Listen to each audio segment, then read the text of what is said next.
A ver, ya.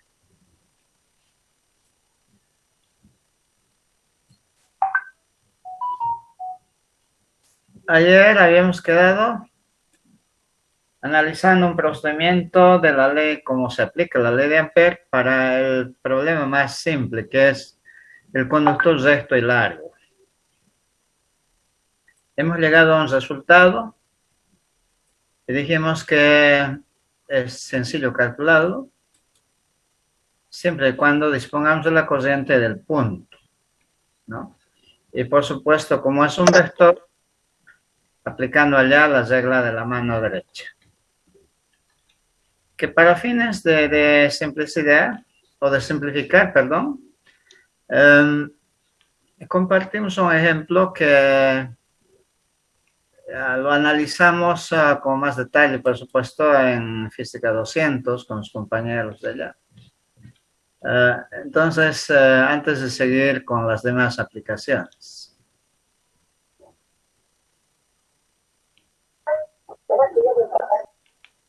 A ver,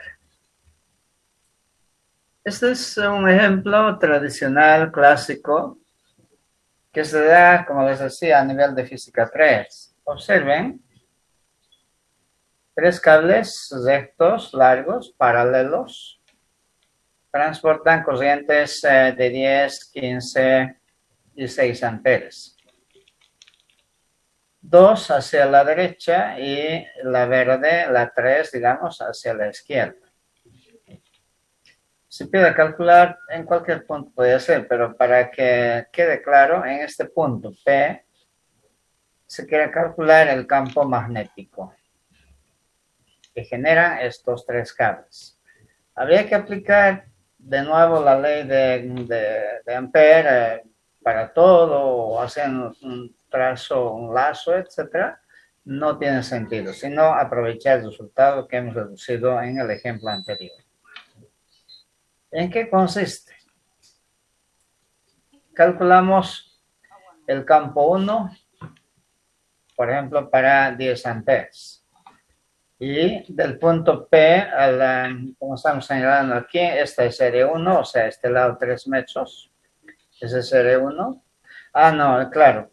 También, si quieren entrarse en perspectiva, pero resulta que hay que buscar también una forma, un modo de ver mejor el problema.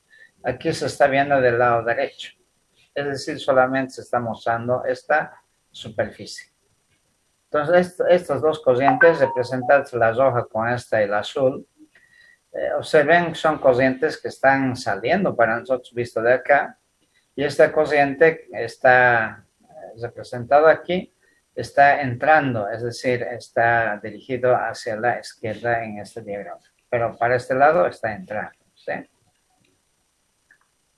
Entonces se distinguen claramente R1, R2 está diagonal, ¿no es cierto? Está diagonal. R3, que es esta distancia que está aquí, R3. Las dimensiones R1, 3 metros. La R2 habría que sacar con Pitágoras, ¿no? Esta hipotenusa con este lado y este lado, 3 y 2. Y finalmente el lado 3, que es esta distancia, directamente 2 metros. ¿Ya? Entonces, calculado ya los campos B1, B2, B3 en magnitud, ¿dónde están esos vectores? Este es el punto P. Para el cable 1, lo que está con azul, apliquen la regla de la mano derecha con el pulgar, ¿sí?, saliendo de la pizarra, o sea, apuntando hacia ustedes, ¿no es cierto? Entonces, si trazamos la circunferencia en torno a él, va a ser con este radio R1. Está bien, pero es moroso, ¿no? Ustedes saben que el campo es tangente a esa circunferencia. Pero para ser tangente tiene que ser perpendicular al radio. Si es el radio, tiene que formar el campo 90 grados. Y de acuerdo a la regla de la mano derecha, con el pulgar saliendo de la página, Este es el sentido del campo. Está girando en el sentido contrarreloj. Mira, coloquen por eso con la mano, con el pulgar apuntando hacia ustedes. Los dedos indican hacia la derecha en el punto más bajo, perpendicular a su radio. Con la misma lógica. Y su uno también está saliendo. Este es su radio. Y el campo, su campo, tiene que ser perpendicular. Este es 90 grados en el sentido contrarreloj porque es una corriente visto de aquí saliendo de la página o saliendo de este cuadrado. ¿Ya? Y finalmente esta corriente está entrando. Apliquen también regla mano derecha, pero con el pulgar apuntando hacia la pantalla. Entonces genera un campo de radio R3 y en este punto tiene que ser tangente, es decir, vertical hacia abajo. ¿Ya? Esta es la forma simple de construir entonces los vectores, campos. Y aquí aplicar el diagrama de cuerpo libre. Para un suficiente como este está en el plano, en un solo plano, suficiente eje X, eje Y, por ejemplo, entonces componente X, componente Y ya están, B sub 1, B sub 3 ya están contenidos en los ejes. Al único que hay que descomponer es a B sub 2, su componente X y su componente Y. Para eso que necesito este ángulo. ¿Dónde saco este ángulo? Se repite aquí. Sí. Como este es 90 grados, entonces, y esto también forma con esta recta 90 grados, entonces este ángulo se repite aquí. Pueden obtener con seno, coseno, tangente, porque conocemos este cateto y este cateto. Se halla ese ángulo, se proyecta componente X, componente Y. El problema es entonces trabajar bien con la regla mano derecha y trazar correctamente los esquemas de tal manera que la composición de vectores campo no sea dificultosa, sea lo más simple posible. En todo caso, aquí estamos justificando cómo funciona la regla mano derecha. Por ejemplo, para el cable verde, visto de aquí, está entrando. Apliquen, les decía, su mano derecha para esta circunferencia en este punto horizontal, ¿no es cierto? Es un vector apuntando hacia abajo, verticalmente hacia abajo, perpendicular a su radio. ¿Ya? Entonces ya no se trazan las circunferencias, sino se traza simplemente la distancia que es el radio, y al radio el campo debe ser perpendicular. Depende si está entrando o está saliendo. Tan solo eso, si estuviera entrando sería hacia arriba, más bien, si estuviera saliendo sería hacia arriba, y como está entrando, hacia abajo. Jóvenes, no sé si este esquema aclara algo más de cómo se aplica el resultado de un problema de Ampere para un montón de cables. La esencia, como les decía, está aquí. Lo demás ya conocen ya el diagrama de cuerpo libre, lo aplican y ya está. Ni siquiera en el espacio, sino en el plano, en este caso. Siempre perpendicular al... Claro, mira, dado el radio, ya que una línea de campo es circular, ¿no es cierto? Para una corriente, tiene un radio. Y el campo siempre es tangente a esta circunferencia, a esta línea de campo. El campo es tangente. Entonces, una recta tangente a una circunferencia es perpendicular al radio. Este es 90 grados. Si este fuera el campo, este sería el radio y este sería el campo, perpendicular al radio, tangente a la circunferencia. Pero es complicado dibujar cada circunferencia. Entonces, mejor trazar más el radio y trazar una perpendicular a eso. Ya, ingeniero, gracias.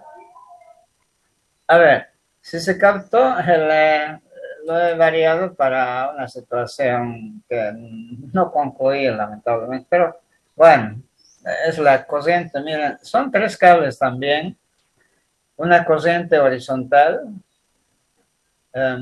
hacia la derecha, otra corriente horizontal, pero saliendo de la pizarra, ¿no es cierto? Sí, en perspectiva está saliendo de la pizarra, y otro cable vertical apuntando hacia abajo. 3 corrientes. ¿Cómo son sus campos?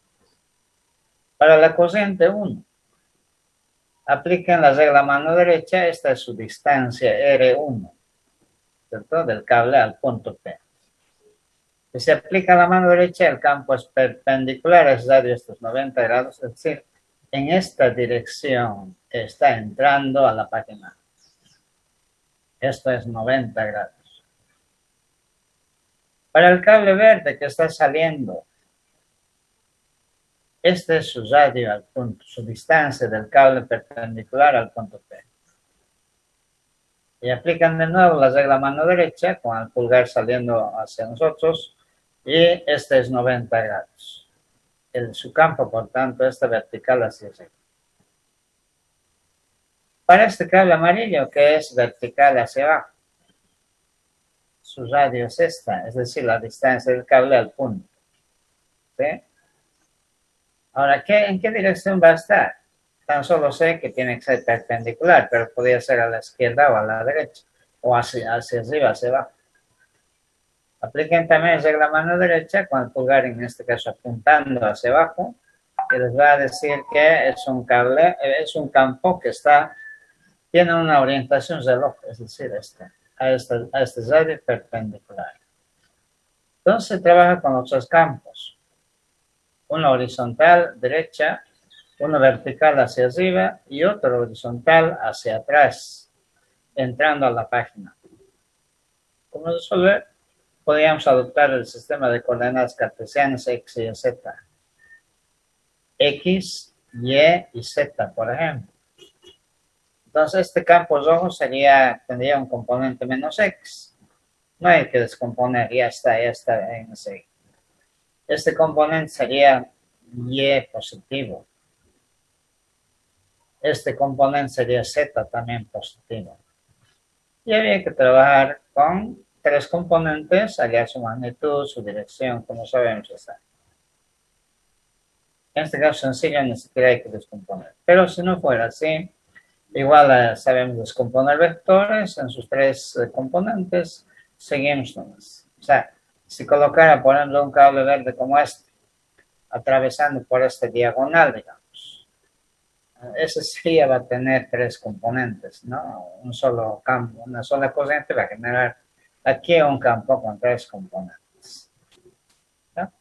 Entonces, de eso se trata, problemas de ese nivel son lo que tenemos que encarar con un resultado que viene de la ley de Ampere.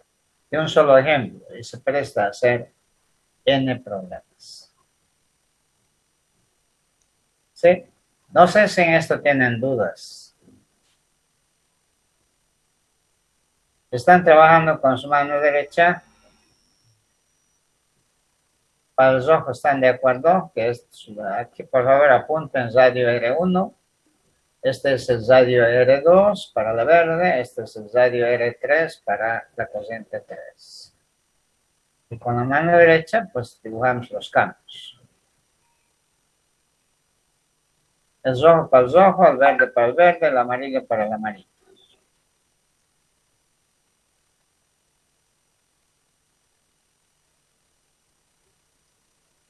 ¿Correcto? Es posible, ¿no?, que alguien o algunos sean zurdos. Puede ser más dificultoso. Habrá otras reglas. O bueno, para esta vez será mejor trabajar con la mano derecha. Es la regla más simple que hay. Ingeniero, cuando dice la regla mano derecha, se supone que estamos agarrando los cables, ¿no? Sí, hipotéticamente usted con la mano derecha le agarra el cable, pero con el pulgar que coincida con la corriente. A ver, creo que dijimos con ustedes por ahí está.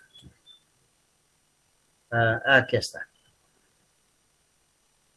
Exactamente es la mano derecha. Usted lo agarra mentalmente, por supuesto, no al cable, pero con el pulgar que coincida con la corriente. Si la corriente es hacia arriba, el pulgar debe apuntar en ese mismo sentido.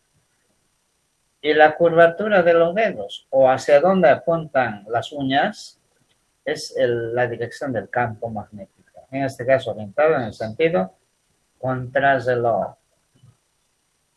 Aquí entrando, aquí saliendo, aquí horizontal derecha, aquí atrás horizontal izquierda, etc. Aquí se ve lo mismo.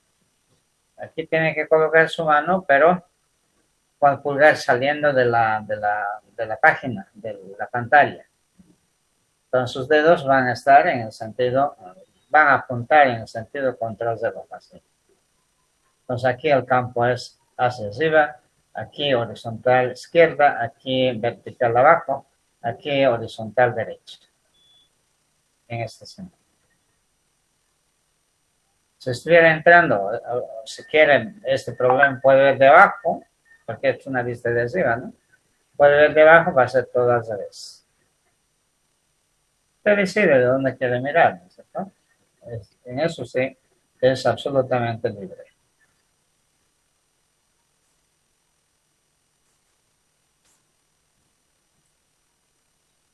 Tiene muchas ventajas mirar de arriba, aunque por ahí dicen también que mirar de abajo, por ejemplo, qué sé yo, una planta frutal, primero ver debajo, ¿no? Para ver dónde hay, después recién subir y aprovechar de ya que uno está arriba para ver también que hay un poco más allá, ¿no es cierto? Una vista de arriba. Pero en geometría o en ramas prácticas siempre es mejor una vista desde un avión, una vista de un lugar alto, eh, una vista super desde arriba.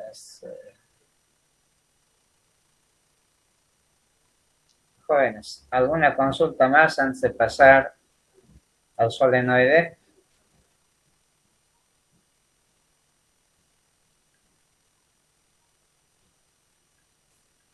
Bien. Entonces, como un segundo ejemplo, el solenoide. El solenoide, como decíamos ayer, es un embobinar. Solo que idealmente es bien ordenado, equidistante. En la práctica sabemos que es un poco más mamasacho, ¿no es cierto? Una bobina, como conocemos. Queremos calcular el campo, ante todo en el interior de este solenoide, dentro del cilindro del solenoide. Además, como vamos a ver en algunos esquemas, tiene características de un campo uniforme. Si tiene características de un campo uniforme, debe ser constante en dirección, como es horizontal, y al mismo tiempo debe ser de valor constante. ¿Por qué será? Si ustedes trazan para cada cable las diferentes líneas de campo circulares en torno a él, podrían comenzar con este cable con el, que está diametralmente opuesto, ¿no? Llegarían a la conclusión de que las líneas de campo efectivamente dan lugar a la resultante de campos magnéticos horizontales. Y en este caso, si la corriente sale por arriba y por aquí abajo entra, entonces es horizontal hacia la derecha. ¿Ya? Bien. ¿Cuál va a ser la forma del lazo? Como el campo es horizontal, pues también nuestro lazo debe contemplar eso. ¿Y cuál es la figura cerrada que tiene lados horizontales? Obviamente un rectángulo. Pero no es un rectángulo que sea tan delgado como sea posible. ¿Qué quiere decir? Que esta altura, que sea tan delgado como sea posible. ¿Sí? Y como se ve, hay campo intenso adentro, pero afuera prácticamente no hay. Ese no es tan pequeño que se puede despreciar. ¿Ya? Bien. Entonces, para este lazo, comenzando de A, transitando por B, por el punto C, por el punto D y finalmente sellar. Bien, el punto A, este va a ser nuestro recorrido. Este es el lazo. ¿Ya? Bien. Observen para ese lazo. Si aquí adentro hay un campo uniforme horizontal de izquierda a derecha, esta integral cerrada, ven, miren, todos los pasos hemos cumplido. Hemos ensayado cables. Nuestra figura de qué manera coincide con las líneas de campo, un lado por lo menos. O si no, este lado se lo considera es perpendicular al campo, o sea, está bien. O sea, formará 90 grados el campo con el vector de L, etc. Esta integral cerrada ya, creo que era el tercer o cuarto paso, ¿ya? Se puede, toda integral tiene goza de la propiedad distributiva como también de la asociativa, por supuesto. Vamos a aplicar la propiedad distributiva, descomponerlo quiere decir. Esta integral cerrada, por tanto, se divide en 4 integrales, uno desde A hasta B, otro desde B hasta C, otro desde C hasta D, y otro desde D hasta A. Ahora, vean. Aquí tendría que haber sido B coseno de θ por dl, porque dl es un vector tangente al lazo, a esta recta. Son paralelos, el campo con el vector dl son paralelos. Dos vectores paralelos, ¿qué ángulo forman? 0. Y coseno de 0 es 1. Todavía no se ha colocado aquí coseno de 0, 1. Entonces simplemente en este tramo es B por dl. Si quieren anotan coseno de 0, pero es 1 eso. ¿Ya? En este lado, si quieren para la mitad del segmento, el campo que es horizontal y de él es vertical forma 90 grados.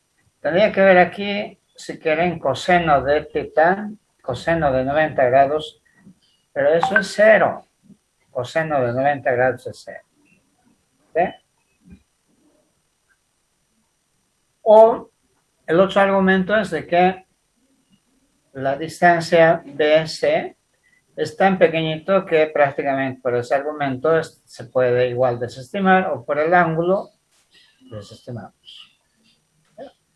Alguien dirá, pero la mitad nomás está así y esta otra mitad está afuera.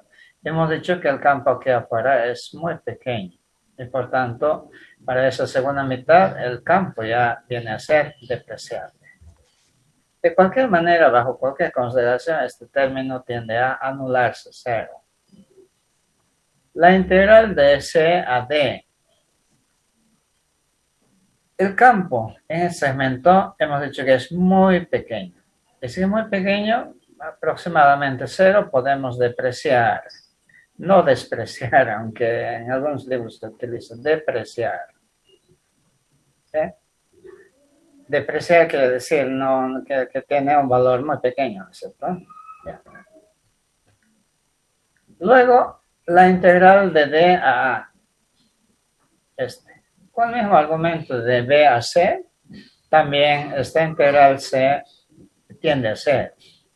La única integral, por tanto, es que subsiste.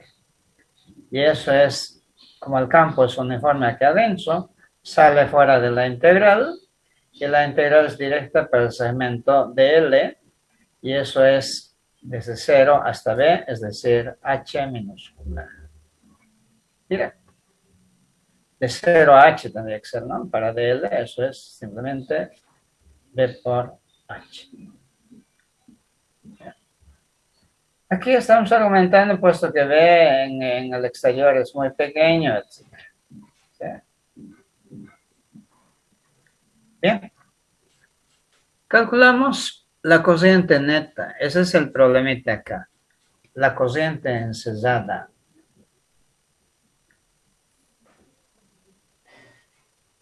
No hemos ensayado todos los cables, sino a unos cuantos nomás. Pero es cuántos son. Depende cuán largo sea H, ¿no? Todo este lado. Si es pequeño, pocos cables. Si es grande, muchos cables. ¿Sí? Pero ¿cuánto vale eso? Ayer ya adelantamos. n minúscula representa la distribución de los cables en la longitud del solenoide, el número total sobre la longitud total del solenoide, es decir, esta distancia. ¿Ya? Y n el número total de vueltas que tiene. Pero si es constante, si es uniforme la distribución de los cables, debe ser lo mismo para este segmento parcial. Dentro de esto caberá n sub h cables y dividido entre la longitud de este cable, perdón, de este lado, de esta trayectoria cerrada, igual debe ser otra constante n, el mismo valor. Entonces nosotros, como n supuestamente lo conocemos, ¿no? Del fabricante, entonces de aquí podemos despejar n sub h, solamente pasando h al otro lado a multiplicar a n. La corriente neta entonces, que era el número de cables, n sub h cables, por la corriente que cada cable transporta, despejado n sub h de allí, es para nosotros n minúscula por h minúscula, multiplicada por la corriente. Bueno, ya se ha resuelto. La integral cerrada es b por h, y μ0, y la corriente neta es NHI. La h se simplifica de ambos lados, y para el campo directo queda μ0 n por i, donde μ0 es la misma constante permeabilidad, y n es el número de vueltas por unidad de longitud, su unidad es el metro a la menos 1, y es la corriente que circula por el cable que conforma el solenoide.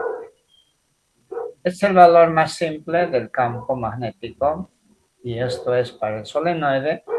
Bueno, también para el toroide, que vamos a ver solamente a manera de mención.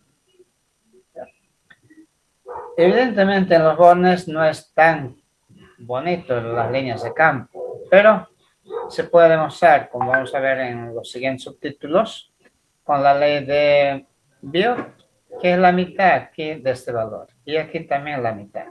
Pero en el interior, en el centro en particular, exactamente tiene este valor. ¿Ya? Sí, el centro es este, ¿no? El centro geométrico. ¿Ya? Sobre el eje, digamos, y a la mitad del solenoide, este valor. Así, de maneras muy, muy simplificadas, se ha resuelto también el cálculo del campo en el interior de un solenoide mediante la aplicación de la ley de Ampere.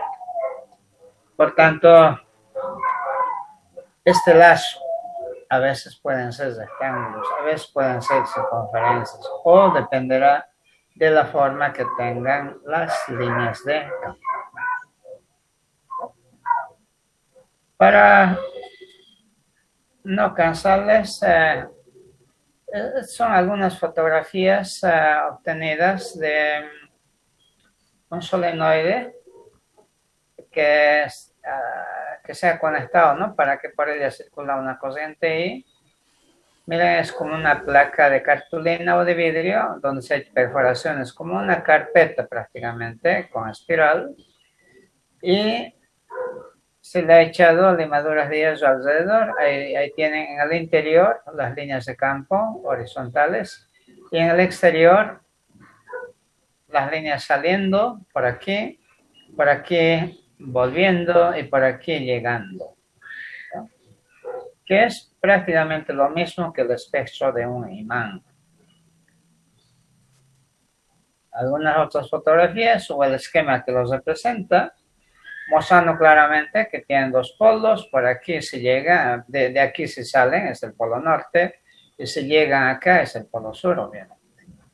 Y su esquema sería así: un solenoide, el sur acá, el norte acá. En el interior las líneas de campo uniformes y fuera variables. Lo importante de este solenoide es que nos enseña cómo es el campo magnético por fuera del imán y por dentro del mismo. Y además nos enseña qué electroimanes igual tienen dos polos, norte y sur. ¿Ya? Y no se puede distinguir. Solo que un electroimán funciona como imán hasta que circula corriente. Si deja de circular corriente, no hay tal imán. ¿Ya? Por eso aquí, como conclusión, anotamos. Los electroimanes, por tanto, poseen dos polos norte y sur. Los electroimanes generan líneas de campo magnético cesadas. Es decir, miren esta línea, por ejemplo. Si ustedes dicen aquí se genera, da la vuelta y llega por el otro lado. ¿Sí? Todas son líneas cesadas. Esta también por abajo, ¿no es cierto? Cesadas. Incluso la que va por la mitad está, después de muy lejos, se dará la vuelta y llegará también. Por eso se dice que son líneas cesadas. Interiormente van del sur al norte y exteriormente van del norte hacia el sur, lo que conocemos para imanes. El campo magnético en el interior del solenoide es intenso y uniforme, o por lo menos casi uniforme. Sí. Finalmente, este esquema debe corresponder también a cualquier imán, solamente que no son transparentes los imanes de hierro, por ejemplo, como para ver qué es lo que pasa en el interior. Bueno, actualmente ya se ha hecho las demostraciones del caso. ¿Ya?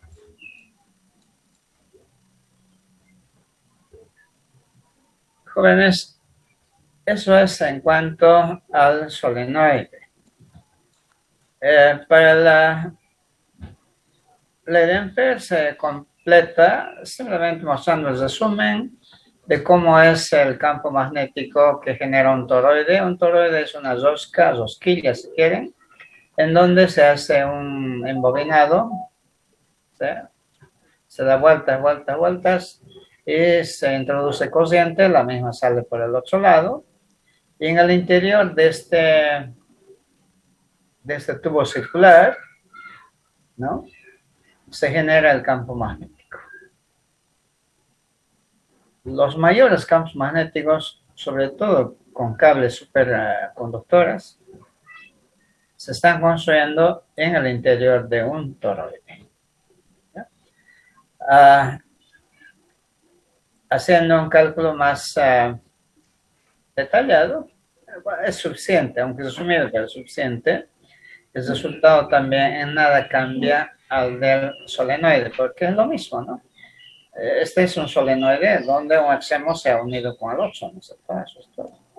Solo que el cilindro sobre el que se envolvió el solenoide tiene que ser flexible, ¿no? Como para darle la vuelta y dar esta forma. Porque aquí no aparece n minúscula si quieren, es lo mismo. N mayúscula sobre la longitud del toroide, que es lo que está punteado, tiene una longitud de 2pi el radio. 2pi el radio. Entonces, n minúscula también es n mayúscula, 2pi r. Entonces, aquí sigue siendo n minúscula mu por i. ¿Ya? Sigue siendo lo mismo. Y esto es en el interior del toroide, nada en este hoyo, nada afuera, así que todo es aquí adentro, que es la gran ventaja. Bien. Jóvenes, consultas finales sobre la ley, aplicaciones de la ley de Ampere. Se le ha añadido cómo es el campo en el interior de un conductor. La corriente se distribuye en ella uniformemente en toda su sección transversal. Se hace análisis también, este es el comportamiento del campo en el interior, lineal, y cae inversamente con la distancia en espacios exteriores. ¿Ya? Tiene su valor máximo en la superficie. Y en el centro, en el eje mismo del cable es 0, y también en puntos muy lejanos, como el infinito, también es nulo. No sé si alguna otra aplicación más se incluyó. No, eso es todo.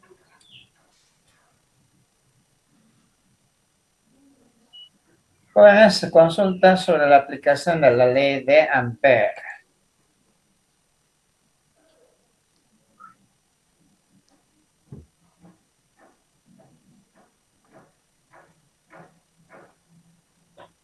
Bueno, nuestro libro es bastante complejo para la ley de Ampere. De principio va a trabajar con H, que es la intensidad del campo magnético, aunque tiene relación con el campo B a través de la permeabilidad. O sea que uno conduce al otro, no hay problema. Pero, de nuevo, los problemas que aparecen en el libro requieren manejo de sistemas de referencia más que el cartesiano, mínimamente esférico, cilíndrico, por supuesto, esférico y otros. Entonces, eso, lejos de simplificar, complica mucho la parte matemática. Por esa razón, podemos sacar los problemas para la ley de Ampere, para la aplicación de la ley de Ampere, de los problemas escogidos de Servais. Es problemas ya un poco serios de Servais. ¿Ya?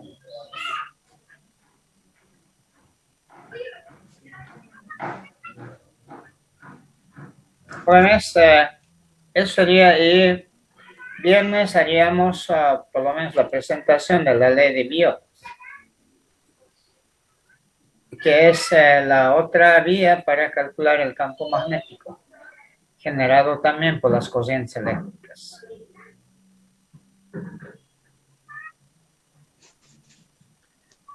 Ingeniero, es una Dígame. pregunta. ¿El contorno siempre va a ser cerrado?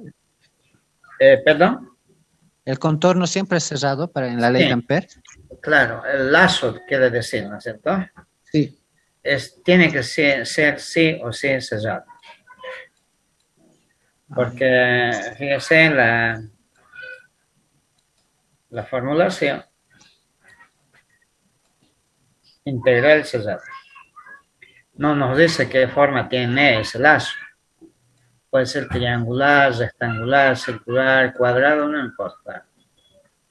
El problema ya le sugerirá alguna solución. ¿No? Pero mayormente rectángulos y circunferencias son las que más se usan. Ya, ingeniero. ¿El campo eléctrico siempre va a ser constante o puede variar? Depende cómo haya escogido su lazo. Bueno, hay regiones en donde sí el campo es constante, como en el caso del solenoide, pero como para el cable recto no es constante el campo. Ya, gracias, ingeniero. Pero lo que dijimos es que en el caso del conductor recto, el tamaño, el valor del campo a una misma distancia para este lazo circular tiene el mismo valor. No es un campo uniforme, tiene su magnitud constante, pero su dirección va cambiando de un punto a otro. No es un campo uniforme, pero tiene un valor constante, una magnitud constante. En cambio, en el solenoide es un campo uniforme, es decir, dirección y valor constantes. Ya, ingeniero, gracias. Sí, ¿no ve? Entonces, por favor, léanlo con calma una y otra vez este resumen. O si no, Servais, que en la parte de aplicaciones es bastante, es decir, es muy buen libro, ¿no?